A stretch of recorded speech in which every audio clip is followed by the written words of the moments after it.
जलन। ममता बहुत ही सीधी और प्यारी लड़की थी, वहीं सुनील एक सरल और आगे बढ़ने की सोच रखने वाला लड़का। सुनील, बेटा सुनील कहाँ है? अरे जरा एक गिलास पानी तो दे दो। हाँ माँ, अभी आया। क्या माँ, पानी तेरे सर के पास ही तो रखा है, क्या हो गया है? तबीयत खराब है क्या? अरे नहीं नहीं, वो उठने का मन ही नहीं कर रहा था तो देखा ही नहीं। वैसे क्या कर रहा है? यहाँ बैठना मेरे पास। माँ पढ़ रहा था। वो कहना नौकरी में तो वक्त नहीं मिलता, अब ऑफिस से घर आकर ही तो वक्त मिलता है। अच्छा अच्छा ठीक है, पढ़ ले जा बेटा। सुनील पढ़ लिख कर और आगे बढ़ना चाहता था, लेकिन माँ की तबीयत खराब देखकर सोचता है कि शादी ही कर ले। कब तक माँ का ख्याल वो अकेले रख पाएगा? तो एक दिन, माँ ये ममता है, मैंने इससे शादी कर ली है। तुम्हारी तबीयत भी ठीक नहीं रहती तो मैंने सोचा शादी कर लेता हूँ। घर संभालने वाली और तुम्हें संभालने वाली कोई आ जाएगी तो अच्छा रहेगा। माँ अचानक से सामने बहू देखकर हैरान रह जाती है। बेटा ये क्या बात होती है? न बैंड, न बाजा, न दहेज, न शगुन, ऐसे कैसे बहू आ गई? माँ तू तो जानती है मैं नौकरी के साथ पढ़ाई कर रहा हूँ, तो कहाँ से इतना पैसा बचा पाता कि धूमधाम से शादी करता। वैसे भी माँ लोग तो आकर खाकर निकल जाएंगे, इसलिए बस वैसे ही। माँ जी, मैं आपका ख्याल रखूंगी। वैसे भी ये आगे की पढ़ाई कर रहे हैं, अच्छा कुछ कर गए तो सबके दिन फिर से अच्छे आ जाएंगी। सास को ममता की बात ठीक तो लगती है, लेकिन मन में कहीं ना कहीं लगता है कि कहीं बहू बेटे को लेकर फुर्र ना हो जाए और फिर तो वो रह जाएगी अकेली। बेटा देख, मेरा जो कुछ भी है वो सुनील ही है, और सुनील का भी अब इस दुनिया में मैं ही हूँ और कोई नहीं। क्या सुनील?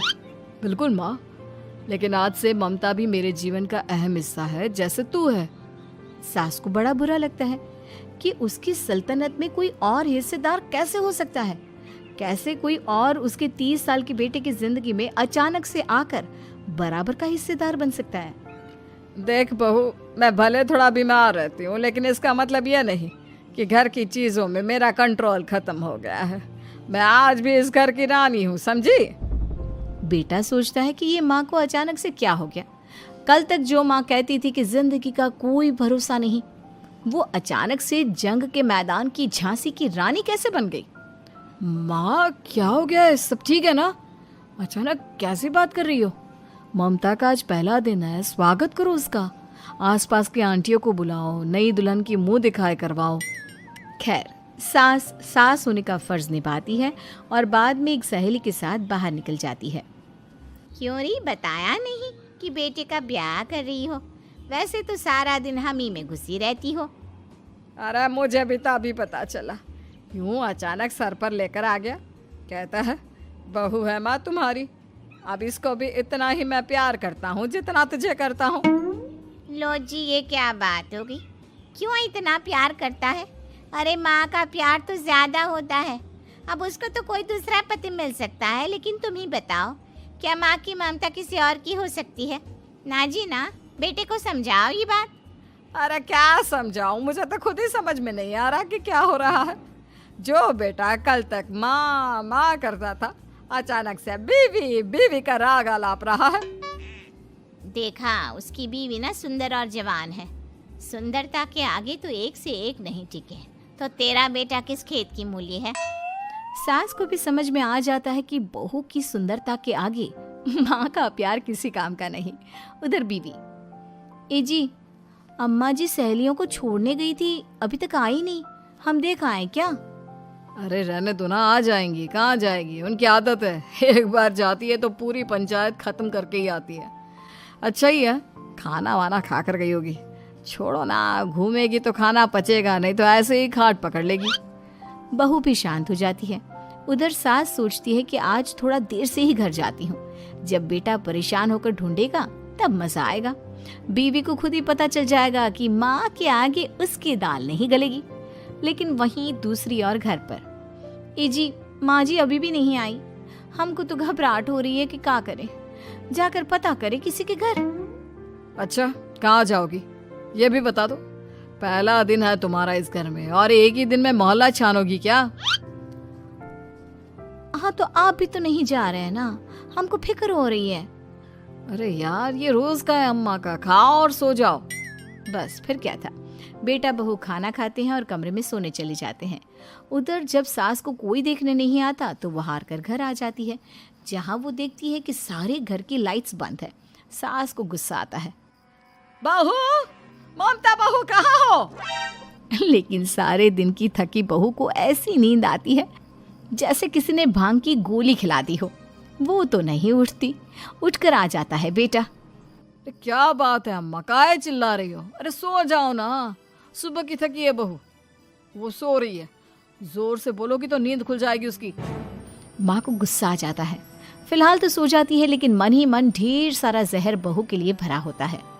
सुबह बहू चाय बना रही होती है कि सास धीरे से गैस तेज कर देती है, जिससे चाय का बर्तन जल जाता है। और जैसे ही बहू चाय का बर्तन उठाती है उसका हाथ जल जाता है। मेरा हाथ जल गया। वो जोर जोर से चिल्लाकर इधर उधर भागती है कि सास थोड़ी देर में उसके हाथ में पानी डाल देती है। हाय रे बहू, क्या कर रही हो? पहली बार रसोई छुई हो क्या? सासू माँ गलती से गैस तेज रह गई थी और बर्तन जल गया, जिससे मेरा हाथ जल गया। हाय रे, कितना गंदा दाग। छी छी छी छी, मुझे तो उल्टी आ रही है तेरा गला हुआ मांस देखकर। तू ना मुझे अभी साथ से खाना मत लगाना। बहू भी खुद का हाथ देखती है तो उसे भी रोना आ जाता है। कुछ दिनों के बाद सास की सहेली आती है। बहू चाय बनाकर लाती है। उसके जाने के बाद सहेली कहती है, बहू की सुंदरता ऐसी है कि कोई भी दीवाना हो जाए। वैसे तेरे बेटे का क्या हाल है? अरे वैसा ही है, बहू के पीछे लट्टू। क्या करूं, कुछ समझ में नहीं आ रहा। मैंने तो बहू के चेहरे पर दिवाली के पटाखे की चक्री फेंक दी, उसका पूरा चेहरा जल गया। अब देखो ना रही सुंदरता, और ना ही अब मेरा बेटा उसे पूछता है। अरे अब तो वो उसे छोड़कर दूसरी भी देखने को बोल गया है मुझे। बहू सारी बात सुन रही होती है। आंटी एक बात बताइए, क्या भरोसा है कि दूसरी सही आए और आपके अनुसार रहे? देखिए आंटी, मेरी सासू माँ को गलत बात सिखाने की जरूरत नहीं है। हमारा परिवार साथ में खुशी से रह रहा है। देख बहू, मेरी सहेली की बेइज्जती ना कर, वही अच्छा रहेगा तेरे लिए, समझी? बहू नहीं मानती है। वो बार बार उनकी सहेली को घर से निकल जाने को कहती है।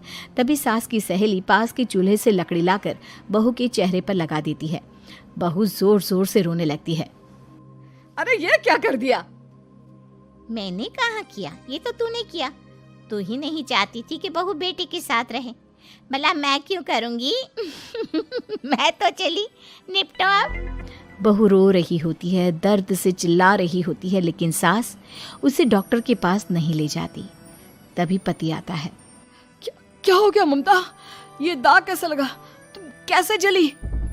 ममता कुछ नहीं कहती, बस दर्द से करा रही होती है। पति माँ की तरफ देखता है। हो ना हो माँ, ये पक्का आपका काम है। आप ही ममता से जला करती थी ना। देखना माँ, अब पुलिस आएगी, केस बनेगा, लेकिन पहले मैं ममता को अस्पताल लेकर जा रहा हूँ। सभी अस्पताल जाते हैं, जहाँ डॉक्टर ममता की सास से कहते हैं, आपने तो नहीं जलाया ना बहू को?